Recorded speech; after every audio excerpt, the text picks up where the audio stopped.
Salut tout le monde, j'espère que vous allez bien. Bienvenue dans cette vidéo où on va parler de l'avant-match entre le Barça et Girona.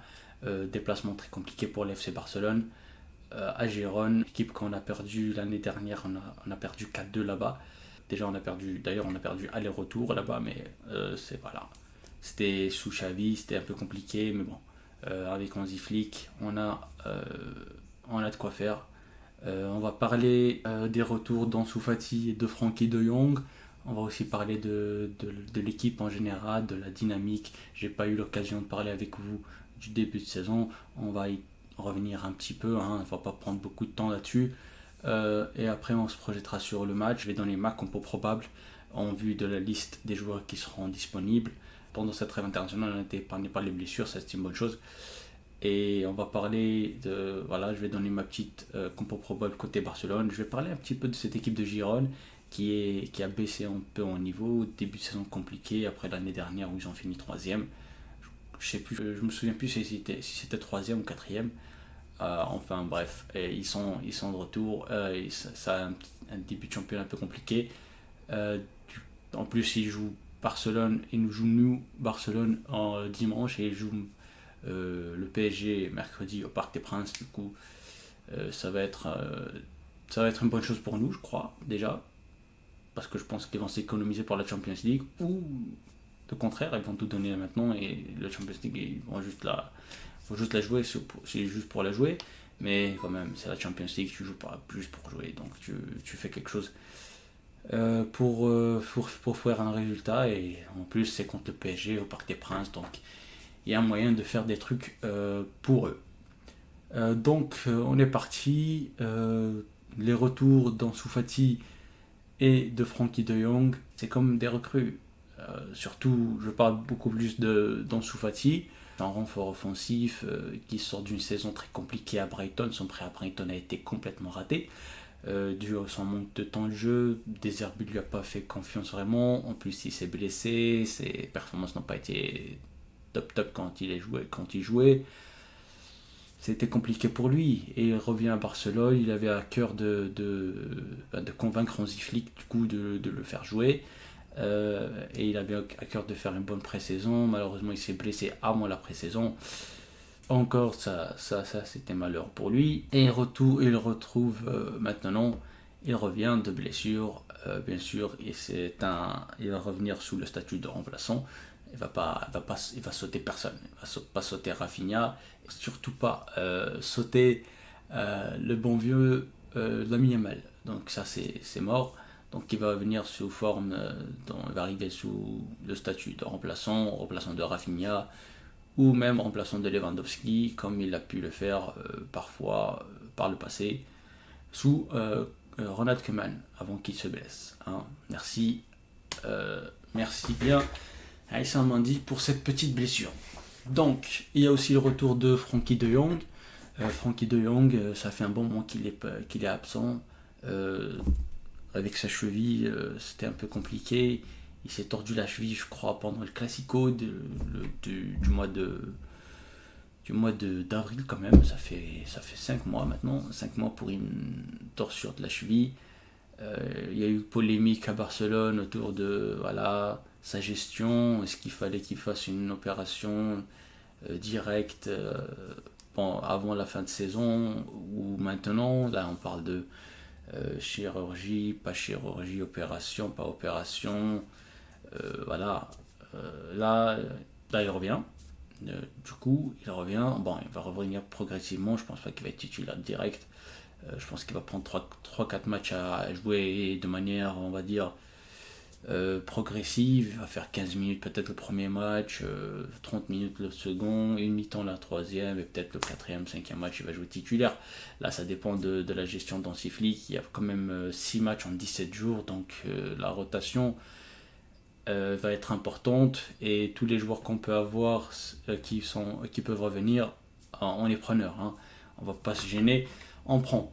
On va parler un peu maintenant du début de saison de Barcelone. J'ai pas eu la chance de parler de ça avec vous parce que je viens de commencer ma chaîne. Du coup, n'hésitez pas à vous abonner d'ailleurs. Merci de vous abonner, liker, partagez, donnez-moi votre avis dans les commentaires, donnez-moi votre équipe type, donnez-moi ce que vous en pensez du retour d'Ansu Fati, de Frenkie de Jong, donnez-moi vos avis, je vous lis en commentaire, il n'y a pas de souci. Et ça m'aidera dans le référencement et ça m'aidera aussi à agrandir ma chaîne. Je vous remercie là-dessus. Ça, c'était la petite parenthèse promo.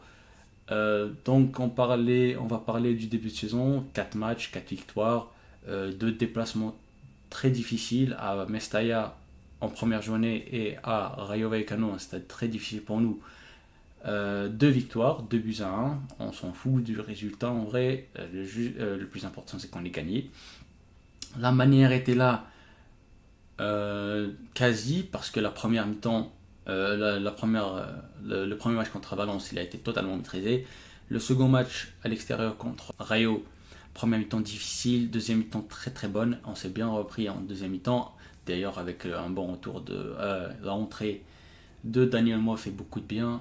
Et il a apporté un équilibre au milieu de terrain juste parfait entre le lien entre le milieu et l'attaque, la complémentarité avec Pedri, la complémentarité avec Rafinha, avec Lamine Yamal, les dédoublements, les permutations, tout ça, avec Lewandowski aussi qui est resté beaucoup plus axial dès l'entrée de Dani Olmo. Il est resté beaucoup plus axial, il ne décrochait pas trop, chose qu'il faisait dans les premiers matchs quand il y avait Rafinha en numéro 10.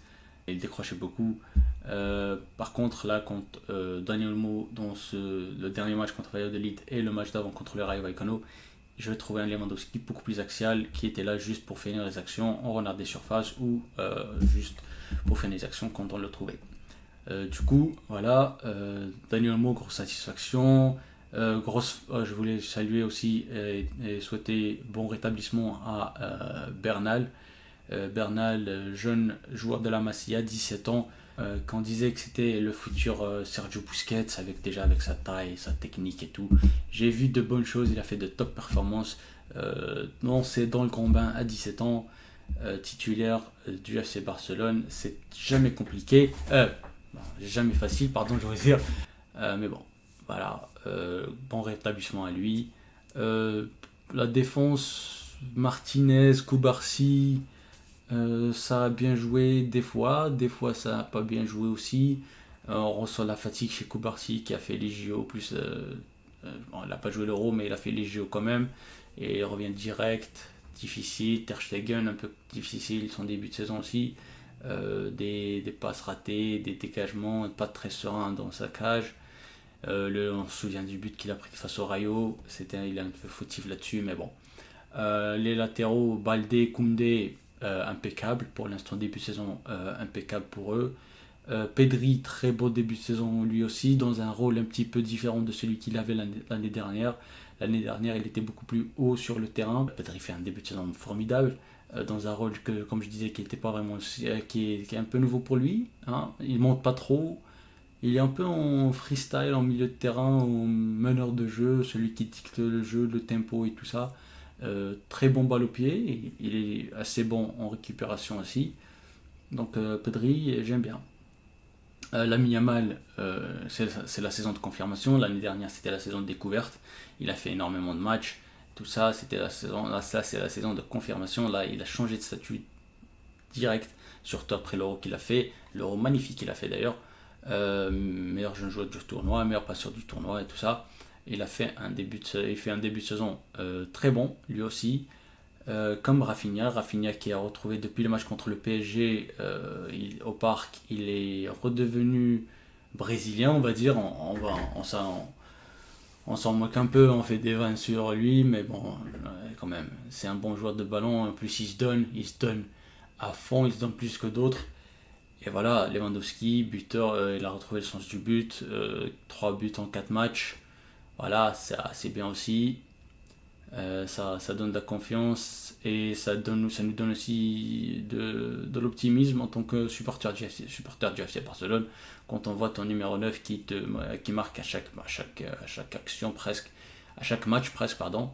Bah voilà, il crée des occasions, il trouve des poteaux, il fait des bonnes combinaisons avec d'autres.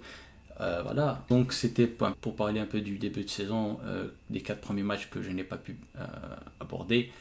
Maintenant, place à la tactique, à la composition. Donc il y aura peut-être 2-3 petits changements en vue de la trêve internationale qui s'est terminée.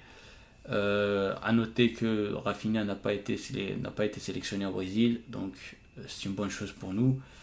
C'est l'un des hommes forts du début de saison, donc on ne voulait pas le perdre. Donc voilà, il n'est pas convoqué, donc il est apte à jouer. On va mettre Ter Stegen en cage. Défense, Koubarsi, Martinez. Je pense que ça ne changera pas pour l'instant. Déjà, il n'y a pas de. Il y a que. Je pense qu'il y a que. Il y a que. Comment il s'appelle l'autre Eric Garcia qui est titulaire, qui est remplaçant un vrai défenseur central. Il y a aussi le petit Dominguez, je crois. Mais bon, ça c'est de la Masia, ça c'est des petits jeunes, mais bon. On va voir Martinez, Koubarsi. Jules Koundé il a fait un très très grand match contre la Belgique hier soir. Koundé titulaire, Baldé sur le côté gauche, Baldé qui n'a pas été sélectionné par l'Espagne, normal, il revient de blessure. Voilà, donc la défense c'est du classique comme dans les précédents matchs. Milieu de terrain, je dirais Casado Pedri. À moins qu'il nous fasse une surprise et nous mette De Jong Pedri, mais je pense que ce sera Casado Pedri, ou peut-être même Casado De Jong, mais je pense que ce sera Casado Pedri. On attaque pour le double pivot d'ailleurs. Donc Daniel Mon numéro 10, je crois que j'ai vu quelques images où il était blessé. Je ne sais pas si c'est vrai ou pas. S'il n'est pas blessé et tout se passe bien pour lui, j'espère que tout se passe bien pour lui. J'ai pas bien suivi, il faut que je vérifie ça. Si tout se passe bien pour lui, moi je le mets numéro 10, titulaire. Après sur le côté droit, on va mettre Lamine Yamal qui a été bien géré par De La Fuente. Je pense qu'il est sorti, il n'a pas fait de match. Il n'a pas fait de 90 minutes, je crois, sur les deux matchs de l'Espagne. Je pense pas qu'il ait fait 90 minutes. Donc je mets Lamine Yamal côté droit, côté gauche je mets Rafinha. Comme j'ai dit, il n'a pas été sélectionné en équipe nationale, donc il est à 100%. C'est bon à savoir déjà. Et en numéro 9, je mets le bon vieux Lewandowski, j'espère qu'il marquera aussi aujourd'hui. Le prochain match dimanche. Voilà, pour Giron, à noter un petit détail, à noter que le bon vieux Oriol Romeu, ancien joueur du FC Barcelone l'année dernière prêté à Giron, ne jouera pas ce match. Ne jouera pas sous la stipulation du contrat qui dit qu'il ne jouera pas contre le FC Barcelone. C'est pas quelque chose à avoir peur, hein. On s'en fout un peu d'Oriol Romeu. C'est pas vraiment Rodri, hein. On va pas se mentir, c'est pas Rodri, donc Oriol Romeu qui joue pas, on s'en fout un peu. En plus aussi du côté de Gérone, j'ai remarqué début de saison compliqué, je crois qu'ils sont 18e du championnat avec un match nul, 3 défaites je crois. Ils ont perdu leur numéro 10, je me rappelle plus de son nom, je crois que c'est Alex Sanchez, quelque chose comme ça, il est parti à Leverkusen. Excusez-moi si je me suis trompé de nom. Il est parti à Leverkusen. Il y a aussi l'attaquant Domvik, si je me souviens bien. Le numéro 9, le Pichichi de l'année dernière, je crois qu'il est parti à la Roma. Du coup, ils n'ont pas de numéro 9. Je ne sais pas qui ils ont eu comme numéro 9. Et il y a aussi Oriol Romeu qui ne joue pas. Il y a Eric Garcia qui est revenu au Barça. Donc voilà, ils sont un peu amoindris aussi. Je sais pas le mercato qu'ils ont fait, mais bon, c'est pas. Normalement, ça devrait le faire. Donc, pour revenir à mon pronostic, pour terminer avec cette vidéo, mon pronostic, je dirais un petit 3-1 FC Barcelone. Victoire du Barça 3-1 avec un but de. Je me mouille direct. Si ça sort, ça sort. Si ça sort pas, tant pis. On aura tenté. Dites-moi aussi d'ailleurs votre pronostic en commentaire. J'aimerais bien les lire et vérifier après le match si quelqu'un a eu le bon prono.